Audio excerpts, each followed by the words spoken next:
चलिए मंगलाचरण करते हैं। तिहुवण तिलयं देवं वंदिता तिहुवणिंद परिपूज्यं वोच्छम अणुपेहाओ भवीय जनानंद जननीयो। बोलिए श्री 1008 पार्श्वनाथ भगवान की जय। आचार्य श्री कुमार स्वामी महाराज की जय। आचार्य गुरुवर विद्यासागर समय सागर जी महाराज की जय। मुनि पुंगव श्री 108 सुधा सागर जी महाराज की जय। हम सभी बड़े ही सौभाग्यशाली हैं जो हमें आचार्य कुमार स्वामी के महान ग्रंथ कार्तिकेयानुप्रेक्षा कत्तिकेयानुपेक्षा के अध्ययन का अवसर मिल रहा है। 12 भावनाओं का वर्णन है। आज हम 2 गाथाओं का अध्ययन करेंगे, गाथा क्रमांक 30 और 31। दोनों गाथाएं बहुत सरल हैं। अशरण भावना पूर्ण हो रही है। ये दोनों भावनाएं अंतिम 2 गाथाएं हैं अशरण भावना की। ये तो आचार्य महाराज बता चुके हैं कि कोई भी शरण नहीं है, मरण से बचाने वाला कोई भी नहीं है। फिर भी कुछ तो होगा जो हमें शरण दे सके। दोनों गाथाएं वही वर्णन कर रही हैं। चलिए प्रारंभ करते हैं। गाथा क्रमांक 30। उच्चारण। दंसण दंसण णाण णाण चरित्तम आधता पुरता चरित्तम दंसण णाण चरित्तम दंसण णाण चरित्तम शरणम शरणम सेवेह सेवेह परम सद्धाये आधदध परम सद्धाये परम सद्धाये अर्णम आधणा पुरणा अर्णम अर्णम किम किम पी पी णा णा शरणम शरणम संसारे संसारे संसरन्ताणम संसरन्ताणम दंसणाणचरित्तं दंसणाणचरित्तं शरणं सेवेह परम सद्धाये शरणं सेवेह परम सद्धाये अर्णं किं पीणशरणम् अर्णं किं पीणशरणं संसारे संसरन्ताणं संसारे संसरन्ताणं। बहुत अच्छी गाथा, सरल और एकदम क्लियर। अर्णम किंपिणा शरणम, तीसरा चरण। अर्णम अन्य, किंपि कुछ भी, ण नहीं है, शरणम शरण, अन्य कोई भी शरण नहीं है, अन्य कोई भी शरण नहीं है। शरण का मतलब आश्रय प्रदान करने वाला, सहारा, आसरा। दूसरा कोई आसरा नहीं है, दूसरा कोई सहारा नहीं है। इतना बड़ा समुद्र है, कोई सहारा नहीं है, बस यही एक सहारा है जो ऊपर वाली लाइन में बताया गया है। उसके अलावा अर्णम अन्य, किंपि कुछ भी, ण नहीं है, शरणम कुछ भी शरण भूत नहीं है। संसारे संसार में, संसार में संसारे संसार में अर्णम किंपि न शरणम, अन्य कोई भी शरण नहीं है। किसके लिए नहीं है? संसरंताणम, संसरण करने वालों के लिए। संसरण यानी भटकना, संसार में भटकने वालों के लिए, संसार में भटकने वाले जीवों के लिए, संसार में भटकने वाले जीवों के लिए अर्णम किंपि न शरणम, अन्य कोई भी शरण नहीं है। संसारे संसरंताणम अर्णम किंपि न शरणम, संसार में संसरण करने वाले भटकने वाले जीवों के लिए अर्णम अन्य, किंपि कुछ भी, न नहीं है, शरणम। क्या है रास्ता, क्या है आसरा, क्या है शरण? ऊपर वाली लाइन में चलते हैं। दंसण णाण चरितम, दंसण दर्शन, सम्यक दर्शन, णाण ज्ञान, सम्यक ज्ञान, चरितम चारित्र, सम्यक चारित्र, रत्नत्रय, सम्यक दर्शन, सम्यक ज्ञान और सम्यक चारित्र, ये रत्नत्रय ही शरणम शरण है। ये रत्नत्रय ही शरण है। इसके अलावा संसार में भटकने वाले जीवों के लिए किंपि न शरणम, अर्णम किंपि न शरणम, अन्य कुछ भी शरण नहीं है। सम्यक दर्शन, सम्यक ज्ञान, सम्यक चारित्र, रत्नत्रय ही शरण है। मरने से तो रत्नत्रय भी नहीं बचा सकता, मरने से तो रत्नत्रय भी नहीं बचा सकता। रत्नत्रयधारी मुनियों का भी मरण होता है, लेकिन मरण से नहीं बचा सकता, संसार से बचा सकता है। रत्नत्रय धारण करने के बाद मुनि गण संसार से छूटते जाते हैं और अंतिम लक्ष्य मोक्ष को प्राप्त करते हैं। यह रत्नत्रय, सम्यक दर्शन, सम्यक ज्ञान, सम्यक चारित्र, यह रत्नत्रय ही मोक्ष का मार्ग है, संसार से छूटने का मार्ग है। इसलिए ये ही शरण है। सम्यक दर्शन, ज्ञान, चारित्र ही शरण है।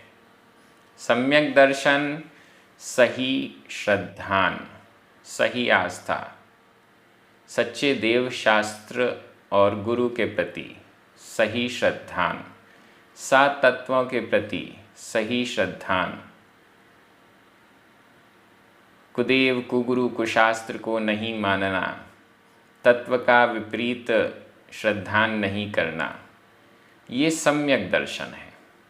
सम्यक ज्ञान, इस सही श्रद्धान के साथ जो भी जितना भी ज्ञान है वह सम्यक ज्ञान है।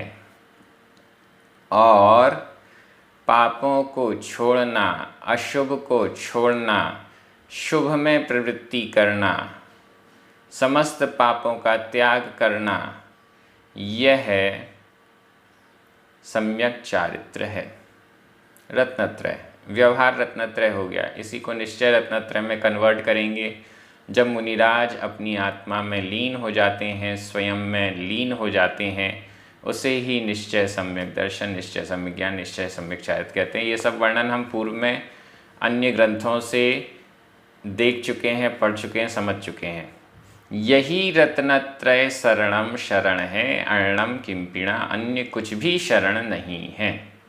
इसलिए आचार्य कुमार स्वामी कह रहे हैं, सेवेह, सेवन करो, अनुसरण करो, इस रत्नत्रय रूप शरण के पीछे भागो। समुद्र में जहाज डूबा हुआ है, आसपास चारों तरफ कुछ भी नहीं दिख रहा, बहुत दूर कहीं पे कुछ दिख रहा है, बस यही बचा सकता है, इसी की तरफ भागो। ये रत्नत्रय ही बचा सकता है संसार में संसारियों को, और कुछ भी नहीं बचा सकता। इसलिए सेव्यः सेवेह, सेवन करो, अनुसरण करो, रत्नत्रय का ही पालन करो। परम श्रद्धाए, परम श्रद्धा के साथ, परम श्रद्धा से, अच्छा श्रद्धान करते हुए, विश्वास के साथ, भरोसे के साथ, शरण हम उसी की लेते हैं जिसके प्रति हमें विश्वास होता है कि ये हमें बचा लेगा। नहीं बचा पाता तो विश्वासघात हो जाता है, लेकिन परम श्रद्धा के साथ इसका ही शरण करो, इसका ही अनुसरण करो, इसकी ही शरण में जाओ, क्योंकि ये रत्नत्रय ही मोक्ष दिलाने वाला है, रत्नत्रय ही संसार से बचाने वाला है। इस दृष्टि से यहाँ पर आचार्य कुमार स्वामी परम श्रद्धाए, परम श्रद्धा से, परम श्रद्धा पूर्वक रत्नत्रय के पालन के लिए कह रहे हैं। और कोई तो बचाने वाला नहीं है, ये पक्का है। अर्णम किम पीण शरणम, अन्य कुछ भी शरणभूत नहीं है, रत्नत्रय के अलावा कुछ भी शरणभूत नहीं है, ऐसा आचार्य कुमार स्वामी ने स्पष्ट किया। और रत्नत्रय के प्रति परम श्रद्धा होना जरूरी है, उसका ही अनुसरण अनुकरण होना जरूरी है। इसीलिए सच्चे देव शास्त्र गुरु के प्रति भी हम श्रद्धा भक्ति रखते हैं, क्योंकि देव इस रत्नत्रय के मार्ग को प्राप्त करके अपने लक्ष्य को प्राप्त हुए, मोक्ष को प्राप्त हुए। शास्त्रों में उनकी ही वाणी, उनके ही द्वारा बताया हुआ मार्ग लिखा है, और गुरु उस मोक्ष मार्ग पर स्वयं चल रहे हैं, हमें प्रैक्टिकल दिख रहा है। इस दृष्टि से सच्चे देवशास्त्र गुरु भी रत्नत्रय स्वरूप ही हो गए, और वे भी हमारे लिए शरणभूत हो गए। गाथा बहुत अच्छी है। इस अशरण भूत संसार में ये रत्नत्रय ही शरण है, ये हमें सारांश रूप से मिल रहा है, और इसका पालन परम श्रद्धापूर्वक हमें करना चाहिए, ऐसा निर्देश भी मिला है। व्याकरण की दृष्टि से दंसणाण चरितम, शरणम, अर्णम, शरणम, ये सभी प्रथमा विभक्ति के एक वचन हैं। सेवेह, यह वर्तमान काल मध्यम पुरुष बहुवचन का क्रिया रूप है।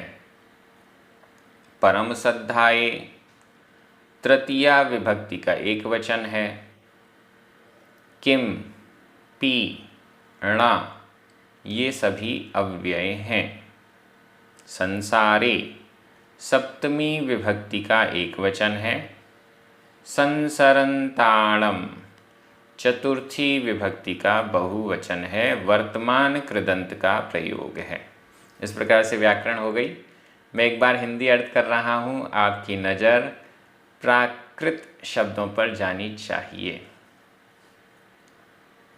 दर्शन, ज्ञान और चारित्र रूप रत्नत्रय ही शरणभूत है। परम श्रद्धा से इसका सेवन करो, क्योंकि संसार में भटकते हुए जीवों के लिए अन्य कुछ भी शरण नहीं है। बहुत सिंपल और सीधे सीधे शब्दों में यहाँ पर क्लियर किया गया है। अगली गाथा इसी को और आगे बढ़ा रही है। अशरण भावना की अंतिम गाथा है। गाथा क्रमांक 31। उच्चारण। अप्पा, अप्पा, आधा पा पूरा पा, अप्पा। णम, णम, पी, पी। य, य, शरणम, शरणम। खमादि भावेहि, खमादि भावेहि। परिणदो, परिणदो। होदि, होदि। तिव्व, आधा वा पूरा वा, तिव्व, तिव्व। कसाया विट्ठो, आधा ट ठ, कसाया विट्ठो। तिव्व कसाया विट्ठो। अप्पाणम, आधा पा पूरा पा, अप्पाणम। हणदि, हणदि। अप्पेण, आधा पा पूरा पा, अप्पेण।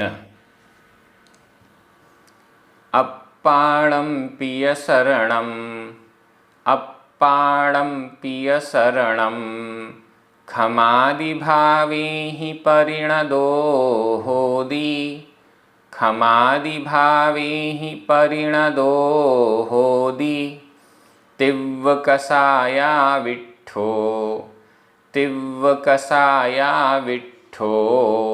अप्पाणं हणदि अप्पेण, अप्पाणं हणदि अप्पेण।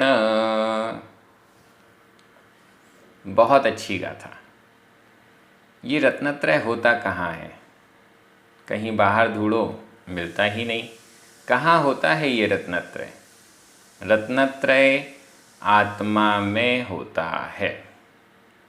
अप्पा, रत्नत्रय आत्मा में होता है। अप्पा, अप्पा। णम, णम का अर्थ यहाँ पर है ही, निश्चित रूप से। आत्मा ही, पीय शरणम, आत्मा ही शरण है। पी का अर्थ इसलिए, इसलिए आत्मा ही शरण है। शरणम, शरण। अप्पाणम पिय शरणम, आत्मा ही, इसलिए आत्मा ही शरणम, शरण है। कैसी आत्मा शरण है? हाँ, ये थोड़ा सा देखना पड़ेगा, क्योंकि हर आत्मा शरणभूत नहीं है। कैसी आत्मा शरणभूत है? खमादि भावेहि परिणदो। खमादि, खमादि संधि विच्छेद करें। खमा आदि, खमा माँ में बड़ा आ, आदि में बड़ा आ, दोनों बड़े आ मिलकर बड़ा आ ही हुआ। खमा आदि, क्षमा आदि। परिणदो, क्षमा आदि भावे ही परिणदो, क्षमा आदि भावों से परिणत। क्षमा आदि है जिसमें ऐसे भावों से परिणत। क्षमा किसके आदि में है? 10 लक्षण धर्म में देखते हैं तो सबसे पहला धर्म है उत्तम क्षमा। क्षमा जिसके आदि में है। क्षमा, मार्दव, आर्जव, शौच, सत्य, संयम, तप, त्याग, आकिंचन्य और ब्रह्मचर्य इत्यादि और भी अनेक भाव जो क्षमा से सहित हैं, क्षमा के आसपास हैं, ऐसे भावों से परिणदो, परिणत। ऐसे भावों से, क्षमा आदि भावों में ढली हुई आत्मा, ऐसे भावों से संयुक्त आत्मा शरणम होदी, शरण होती है, शरणभूत होती है। उसका कारण यही है, सम्यक दर्शन, सम्यक ज्ञान और सम्यक चारित्र को हम आत्मा में ही प्रकट करते हैं। इस रत्नत्रय को जिस आत्मा ने प्रकट कर लिया है, क्षमा आदि भावों से जो परिणत हो चुकी है, ऐसी आत्मा ही शरणभूत है, ऐसी आत्मा ही हमारे लिए आसरा है, सहारा है, आश्रय स्थल है इत्यादि। क्यों? अगर ऐसी आत्मा नहीं है तो क्या है? नीचे वाली लाइन देखिए। एकदम कंडीशनल सेंटेंस की तरह है। हर कोई कहे कि मेरी आत्मा मेरे लिए शरणभूत है, नहीं। कौन सी आत्मा शरणभूत है? तिव्व कसाया विट्ठो, तिव्व कसाया विट्ठो, कसाया विट्ठो, इसका संधि विच्छेद कर लें। कसाय या में छोटा आ विट्ठो, बड़ा आ, छोटा आ और बड़ा आ मिलकर बड़ा आ हो गया। तिव्व कसाय में आविष्ठ, तिव्व तीव्र, तीव्र कषाय में आविष्ठ, तीव्र कषाय में डूबा हुआ अप्पा आत्मा, क्योंकि ये प्रथमा विभक्ति का एक वचन है, आविट्ठो। और अप्पा यह भी प्रथमा विभक्ति का एक वचन है, तो तिव्व कसाया विट्ठो यह अप्पा का विशेषण है। ऐसी आत्मा जो तीव्र कषाय से आविष्ट है, तीव्र कषाय में डूबी हुई है। कषाय 4 हैं, क्रोध, मान, माया, लोभ। क्षमा आदि भावों से परिणत, इन कषायों से रहित, क्रोध का समाप्त करने वाला है क्षमा, मान को समाप्त करने वाला मार्दव, माया को समाप्त करने वाला आर्जव, लोभ को समाप्त करने वाला शौच। इन कषायों से जो आविष्ट है, तीव्र कषायों से जो आविष्ट है, वह आत्मा अप्पाणम हणदी, अप्पाणम स्वयं को ही, आत्मा को ही हणदी नष्ट करता है। अप्पेण स्वयं के द्वारा। कसाया विट्ठो, तीव्र कसाया विट्ठो अप्पा, तीव्र कषायों से आविष्ट, तीव्र कषायों में डूबा हुआ अप्पा आत्मा जीव अप्पेण स्वयं ही, अप्पाणम स्वयं को ही हणदी नष्ट करता है, क्षति पहुंचाता है, परेशान करता है, डुबोता है संसार में, भटकाता है संसार में। परेशान यही कारण है। कषायों से आविष्ट हम स्वयं को ही भटकने के लिए मजबूर कर देते हैं, और यदि हम स्वयं कषायों की जगह क्षमा आदि भावों से परिणत हो जाएं, तो हम स्वयं ही अपने लिए शरणभूत हो जाएंगे। आत्मा ही शरण है, आत्मा ही अशरण है। अंतिम गाथा, आत्मा ही शरण है। मैं स्वयं के लिए शरणभूत हूँ, मैं स्वयं ही स्वयं के लिए शरणभूत हूँ, और मैं स्वयं ही स्वयं के लिए अशरणभूत हूँ। जब क्षमा आदि भावों से भर जाएंगे तो शरणभूत हो जाएंगे, और जब तीव्र कषायों में डूबे रहेंगे तो अशरणभूत हो जाएंगे। ऐसा आचार्य कुनकुन स्वामी स्पष्ट कह रहे हैं।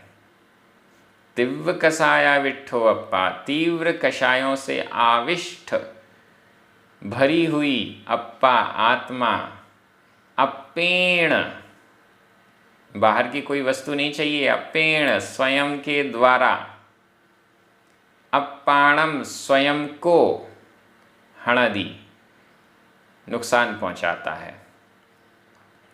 इसीलिए क्षमादि भावे ही परिणतो, इसीलिए क्षमा आदि भावों से परिणत अप्पा शरणम होदी, इसीलिए क्षमा आदि भावों से परिणत आत्मा ही शरण होती है। यहाँ पर क्लियर किया गया।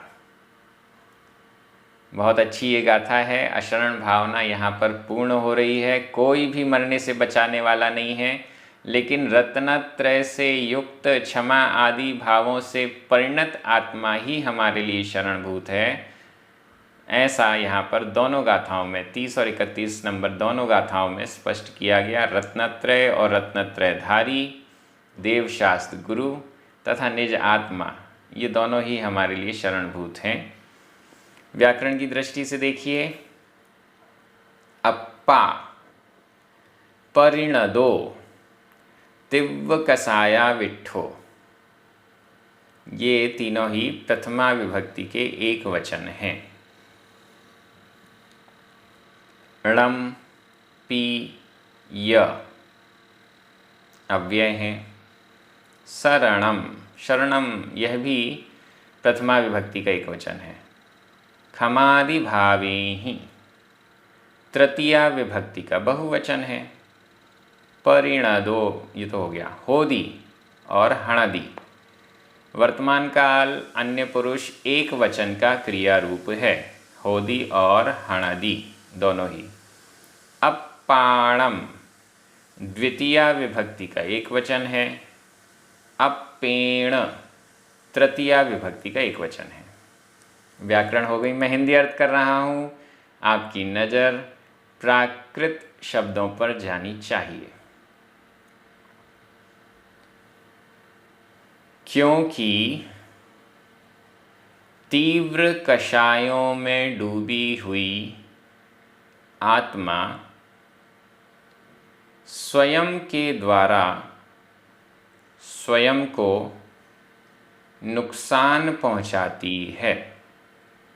इसलिए क्षमा आदि भावों से परिणत